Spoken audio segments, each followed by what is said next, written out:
Hello guys. आज की इस वीडियो में आपको बताने जा रहा हूँ कि किस तरीके से आप अपनी स्नैपचैट प्रोफाइल पिक्चर का जो बैकग्राउंड है वो किस तरीके से यहाँ पे चेंज कर सकते हैं। गाइस, उसके लिए सबसे पहले आपको अपना जो स्नैपचैट है उसको यहाँ पे ओपन कर लेना है।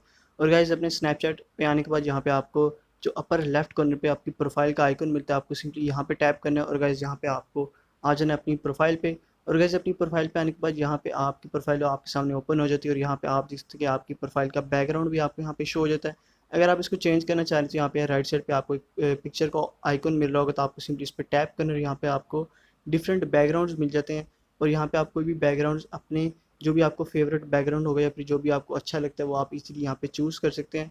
सो यहाँ पे आपको डिफरेंट टाइप के बैकग्राउंड मिलते हैं। उसके अलावा आप यहाँ पे जो है पोजेस भी मिल जाते हैं। सो यहाँ पे आपको सिंपल बैकग्राउंड भी यहाँ पे मिल जाते हैं कलर में। उसके अलावा आपको यहाँ पे जो है बिल्कुल, अगर सिंपल बैकग्राउंड आप यूज़ करना चाह रहे हैं तो यहाँ पे सबसे ऊपर आपको एक वाइट कलर का बैकग्राउंड जो है वो मिल जाता है। आप इसको सिंपली यूज़ कर सकते हैं। और कोई भी बैकग्राउंड यहाँ पे अप्लाई करने के बाद आपको सिंपली सेव के बटन पे यहाँ पे टैप करना और इजीली आप इस बैकग्राउंड को अपनी प्रोफाइल पे सेव कर पाएंगे।